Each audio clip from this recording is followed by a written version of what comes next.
అంబేద్కర్ అన్ని వర్గాల అభ్యున్నతికి కృషి చేసిన మహానీయుడని కొనియాడారు మంత్రి మండిపల్లి రాంప్రసాద్ రెడ్డి. అన్నమయ్య జిల్లా రాయచోటిలో అంబేద్కర్ విగ్రహాన్ని ఆయన ఆవిష్కరించారు. ఎన్నో ఏళ్లుగా విగ్రహం ఏర్పాటు కోసం ప్రజా సంఘాలు చేస్తున్న ఉద్యమానికి తెరదించామన్నారు. విగ్రహాల ఏర్పాటు విషయంలో రాజకీయం చేయడం తగదని వైసీపీ నేతలను ఉద్దేశించి ఆయన విమర్శించారు. కూటమి ప్రభుత్వం అన్ని వర్గాలకు సముచిత స్థానం కల్పిస్తూ సంక్షేమానికి కృషి చేస్తుందని మంత్రి మండిపల్లి రాంప్రసాద్ రెడ్డి తెలిపారు.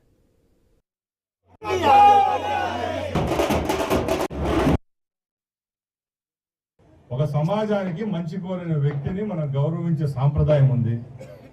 ఆ వ్యక్తికి మనం ఇచ్చే గౌరవం ఇదంతే. భారతదేశం అంటే ఇద్దరు వ్యక్తులు గుర్తొస్తారు. ఫస్ట్ గాంధీ తాత, అంబేద్కర్ గారు ఉండే కదా.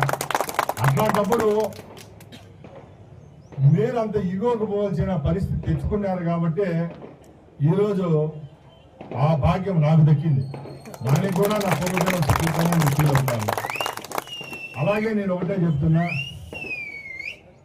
ఎప్పుడు రాజకీయం చేసేటప్పుడు అంతా సర్వం మనమే, అంతా మన చేతితోనే నడుస్తుంది. ఎవరెవరు పనికిమాల వాళ్ళ దగ్గర కంప్లైంట్ ఇస్తారు, ఇంకోరి దగ్గర పోయి ఇంకోరికి ఆఫీసర్ కంప్లైంట్ ఇస్తారు. నేను అనేది ఏంటంటే, తప్పు జరిగింది, ఇప్పుడన్నా దాన్ని సరిదిద్దుకోవాలి. కానీ మళ్ళా దీని మీద ఇంత పరిగెత్తి పోరాడాల్సిన అవసరం ఏముంది? మనం పోరాడేటి చాలా ఉన్నాయి, దాని మీద పోరాడదాం. ఇట్లా విషయాల్లో పోరాడితే 10 మందికి తెలిసినప్పుడు